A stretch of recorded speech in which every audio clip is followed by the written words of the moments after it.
Hi there, this is Reading Zen and the Art of Motorcycle Maintenance, Chapter 31. So one thing I should have said in Chapter 30 is that dis-ease, that defensive stance that resulted from that dis-ease of the chairman and of the professor of philosophy, etc., of the whole outfit, was the outcome of being confronted with the fact that logos had been artificially put over mythos. And I think that really is the bottom line.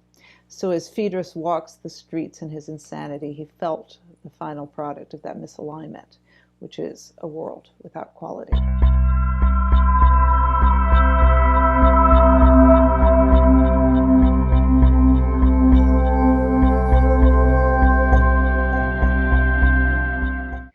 So in chapter 31, they're in a motel and they wake up to a bunch of slugs, the creature outside their motel. And usually kids would be impressed by something like that, but Chris isn't impressed. He is really in a mood. When Chris comes out, I show one to him. It moves slowly like a snail across a leaf. He has no comment. We leave and breakfast in a town off the road called Weod, where I see he's still in a distant mood. It's a kind of looking away mood and not talking mood, and I leave him alone. Farther on Leggett, we see a tourist duck pond, and we buy Cracker Jacks and throw them to the ducks, and he does this in the most unhappy way I've ever seen. So overall, you'll see that Chris's mood is really just about the worst it's been, and unhappily feeding the ducks, you can kind of imagine that. That gives a very good picture. Another thing you'll see in this chapter is that the topographical metaphors for what goes on in for the most part with Robert, but in this chapter sort of manifest in fogs that come in and then they lift, and in cliffs that are close or are revealed in the fog and then hidden and revealed, and of course the ocean. So the fog comes in and out. So what could that represent? A lot of what's going on, like I said, is what Robert is going through, which is feeling the return of Phaedrus. And so perhaps that fog is like the two sides cycling through him. So an obvious question is, who is in the fog and who is in the clear air? Well, it is going to depend probably on who's dominant. But there is another way to see it, which we'll talk about in a minute. We stop and I get out the jacket and put it on. I see Chris go very close to the edge of the cliff. It's at least 100 feet to the rocks below, way too close. Chris, I holler. He doesn't answer. I go up, swiftly grab his shirt and pull him back. Don't do that, I say. He looks at me with a strange squint. So what the hell is that? What actually is going on through Chris's head? Obviously a kid, that age, isn't really going to exactly consciously think about annihilating themselves in the same way an adult would, but the unconscious implications are concerning. And there's also probably, as you're going to see, there might also be a metaphorical way of seeing this. And a certain phrase comes to my mind, which is, there is nowhere to go but down. Remember the mood he's in. So Chris's disagreeableness continues as he insists they turn around and go back to where it's warmer, and he wants to go back. And that, of course, you can read in the sense that he's cold and it's irritating. And also he wants to go back. I mean, as was revealed in the last chapter, he does want to go back to the father he used to have. Let's go back. No, get your warm clothes on. He doesn't. He just sits there on the ground. After another 15 minutes, he says, let's go back. Chris, you're not running the cycle. I'm running it. We're going south. Why? Because it's too far and because I said so. Well, why don't we just go back? Anger reaches me. You don't really want to know, do you? I want to go back. Just tell me why we can't go back. I'm hanging on to my temper now. What you really want isn't to go back. What you really want is to get me angry. Chris, if you keep it up, you'll succeed. Flash of fear. That's what he wanted. He wants to hate me because I'm not him. So as you can probably guess, this being the second to last chapter, the culmination of whatever's been going on between Robert and Chris is coming. We've already learned, of course, that Phaedrus is much more fun for young Robert to be around, and he really misses him. And this has been a big problem for Chris all throughout the journey, but we're going to find that this presence of Phaedrus was actually more than just fun. There was another element there.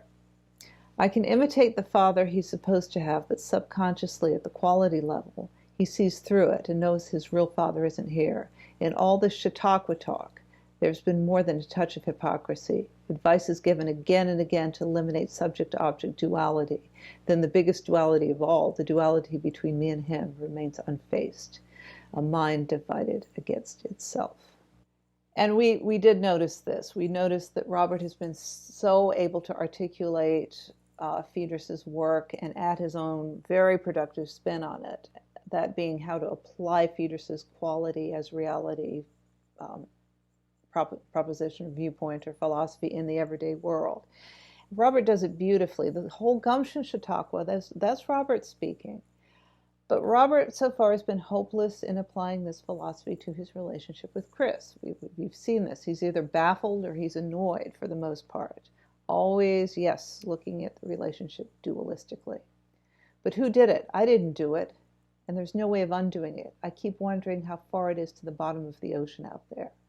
There's a kind of unfathomability to looking out at the ocean, and what does it mean? It's just so huge, and how far is it to the bottom?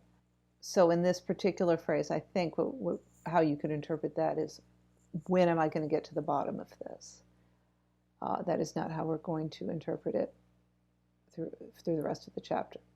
What I am is a heretic who's recanted, and thereby in everyone's eyes saved his soul, everyone's eyes but one, who knows deep down inside that all he has saved is his skin.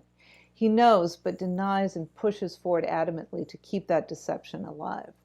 There is just too much at stake for Robert. And it's really important to remember, as much as he's going to drive us crazy holding on to this persona of Robert, that he was threatened with lobotomy. I survive mainly by pleasing others. You do that to get out. You get out to figure out what they want you to say, and then you say it with as much skill and originality as possible. And then, if they're convinced, you get out. So if you follow the rules, you'll get an A. Remember that from the classroom. So what does this phrase say about rhetoric also? Is this empty persuasion? You say what you need to say to get out of there. In a way it is, that the sophists were accused of by Plato. Or is it also, could it be an articulation? You figure out what you want to say and you say it with as much skill and originality. So you make that, you want to get out, is that the highest quality solution, even if it's deceptive, to get the hell out? It's questions like these that we're going to look at. I mean, what is right? What is the highest quality thing? How does it manifest? We're going to look at this in Lila. That's, I think, a lot of the reason he wrote it, because it's invariable that questions are going to come up like this with this philosophy, with this quality-oriented reality. If I hadn't turned on him, I'd still be there. But he was true to what he believed right to the end. That's the difference between us, and Chris knows it. And that's the reason why sometimes I feel he's the reality and I'm the ghost. So we could say then that there is, to some extent, a low-quality solution in what he's done. But saving his brain, maybe it's the highest quality solution. Again, you see how these dilemmas can arise. And how long can a ghost be in charge? Well, maybe until some insane genius comes along and calls everyone out and says, hey, you've been basing everything on this ghost and ignoring reality. It's time to dive back into the ocean and get to the source again. We pass some old wooden fences, weathered gray. In the distance is an old weathered and gray farmhouse. How could anyone farm here? The fence is broken in many places. Poor. So you could talk about that like sterile poverty. You could say that broken downness is kind of a metaphor for the father Robert is versus the father Phaedrus was. Who knows? We write again, and what comes to me now is a realization that he's another Phaedrus. Important. Thinking the way he used to and acting the same way he used to, looking for trouble, being driven by forces he's only dimly aware of and doesn't understand. The questions, the same questions. He's got to know everything. Something is missing, and he knows it, and he will kill himself trying to find it.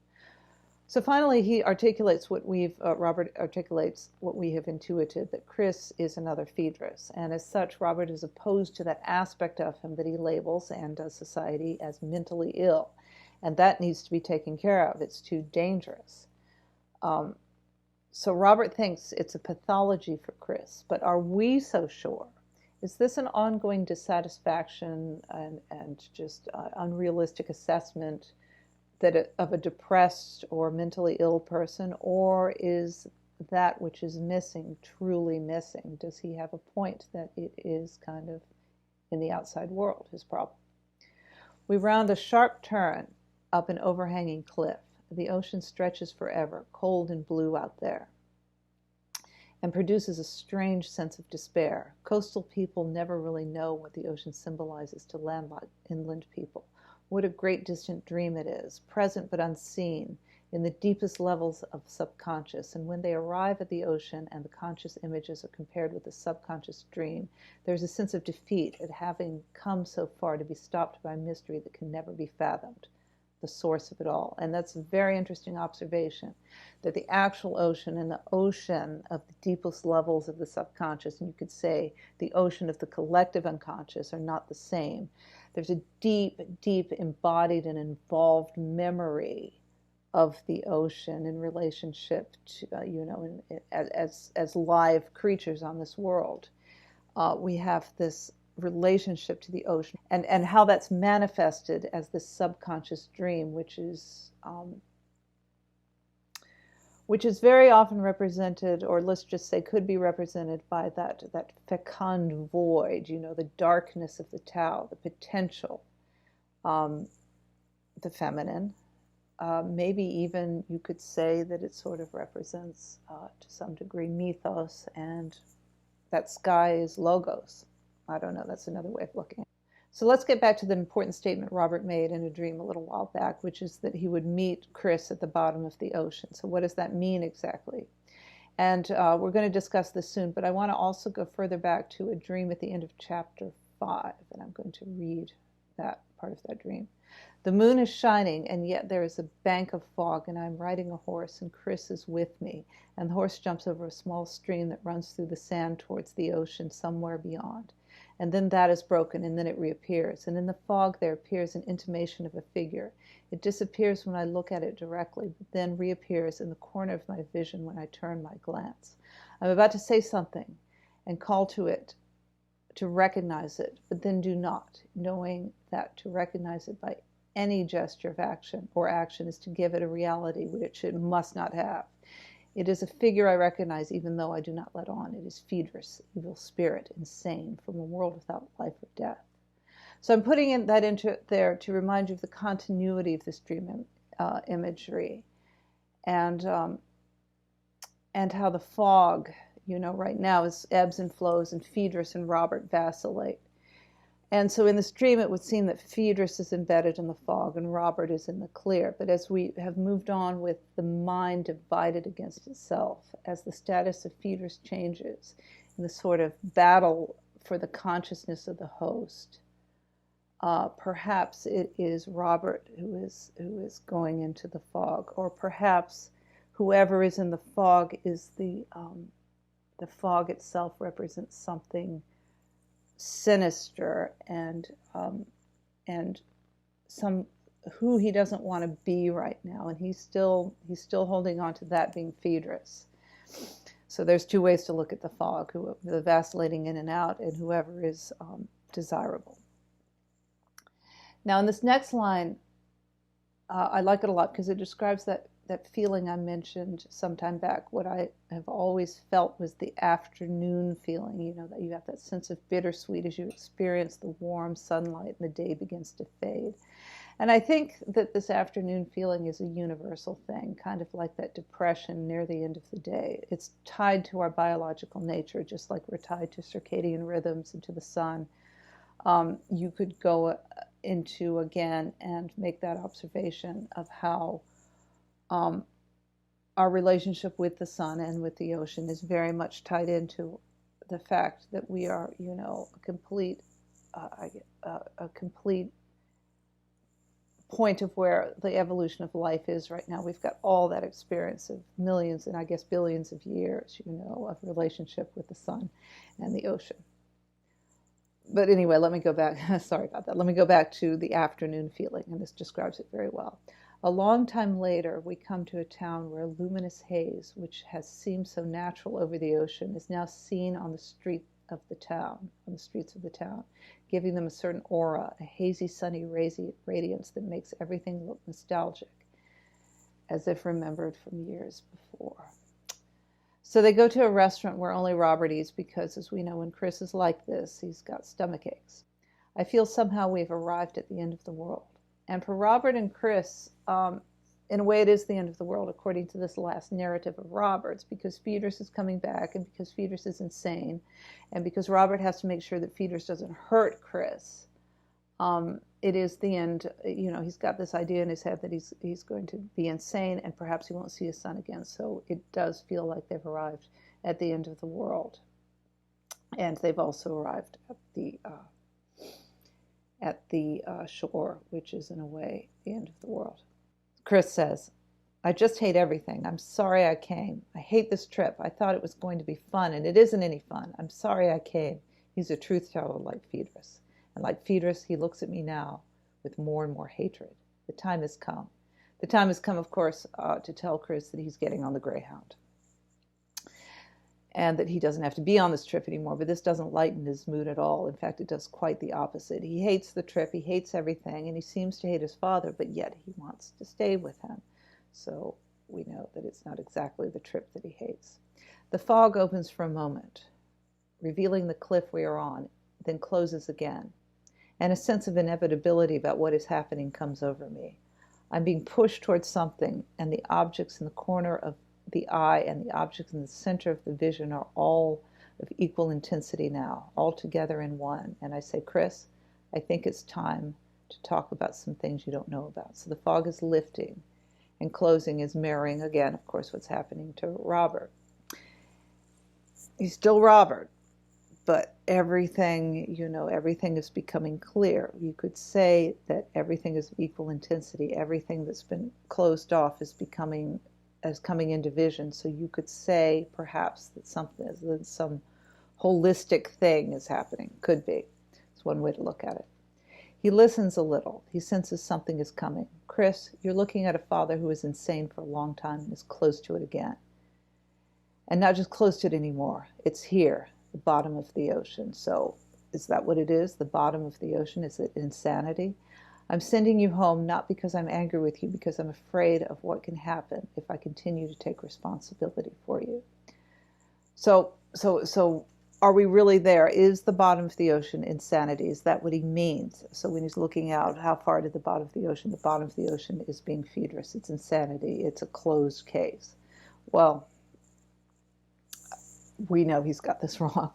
It may be the bottom of the ocean for the persona of Robert, but is it really the bottom of the ocean for Chris and for him and for Phoedrus? Have they met there yet? They have not. Even though he may be interpreting this as, we'll meet at the bottom of the ocean, we'll meet when this is over, when I have to go on my way. I'm going to give you an interpretation in a second, but first there's a section that we need to read. He looks at me strangely. I think he still doesn't understand. That gaze, I've seen it somewhere. In the fog of an early morning in the marshes, there was a small duck, a teal that gazed like this. I'd winged it, I guess that means with a gun, and now it couldn't fly. And I'd run up on it and seized it by the neck, and before killing it, had stopped, and from some sense of the mystery of the universe, it stared into its eyes, and they gazed like this. So calm and uncomprehending, and yet so aware. Then I closed my hand around its eyes and twisted the neck until it broke, and I felt the snap between my fingers. Then I opened my hand. The eyes still gazed at me, but they stared into nothing and no longer followed my movements. "Chris, they're saying it about you." He gazes at me. "That all these troubles are in your mind." I apologize. If I waited till I could read that without emotion, then I'd never get this out today, so excuse me. So those dead eyes are the difference between life and death, and between something, let's just say this is a metaphor, something that has quality and something has lost it. And the quality in those eyes, while they're still alive, is eternal. It comes from consciousness. It uses consciousness, let's just say, whatever the form of consciousness takes. to manifest.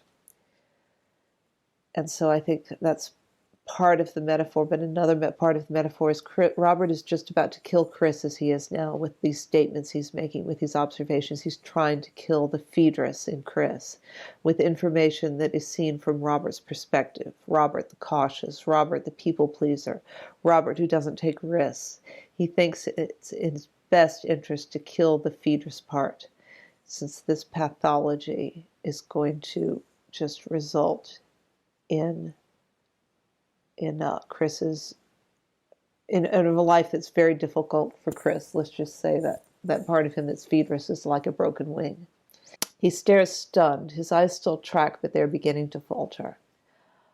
I'm not giving him strength. I never have been. I'm killing him. It's not your fault, Chris. It never has been. Please understand that. So Robert is telling Chris how he is mentally ill. Robert has compared Chris to Phaedrus, questioning and never satisfied. And Robert is so afraid of Phaedrus that he's willing to separate from his son, maybe forever, to avoid a fate worse than that of what could happen to Chris if Phaedrus takes over.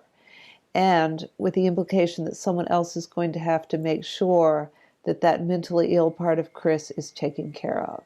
So there is a lot of killing going on here right now. His gaze fails in a sudden inward flash, and then his eyes close and a strange cry comes from his mouth, a wail like the sound of something far away. He turns and stumbles on the ground and then falls, doubles up and kneels, and rocks back and forth, head on the ground. A faint misty wind blows in the grass around him. A seagull alights nearby. Through the fog I hear the whine of gears of a truck and terrified by it. You have to get up, Chris. The wail is high-pitched and inhuman like a siren in the distance. You must get up.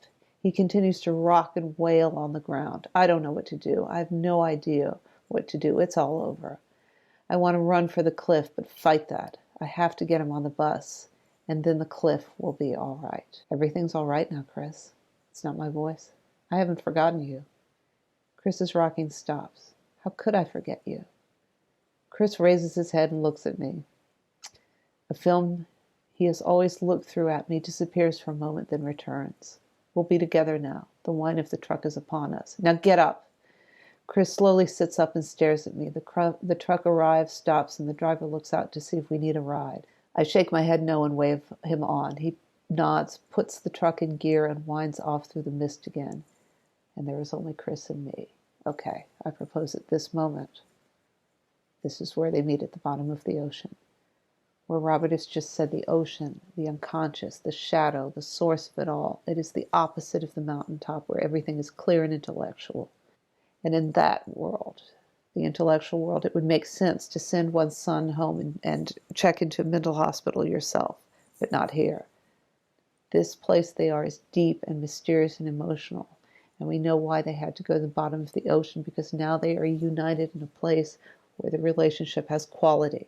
Quality comes from pre-intellectual. It comes from the unconscious. And here they are at the bottom of the ocean. They are their true selves, where judgment of society of both of them is irrelevant, where they have direct access to quality at the bottom of the ocean. Phaedrus has returned to meet his real son, and their essence is the same.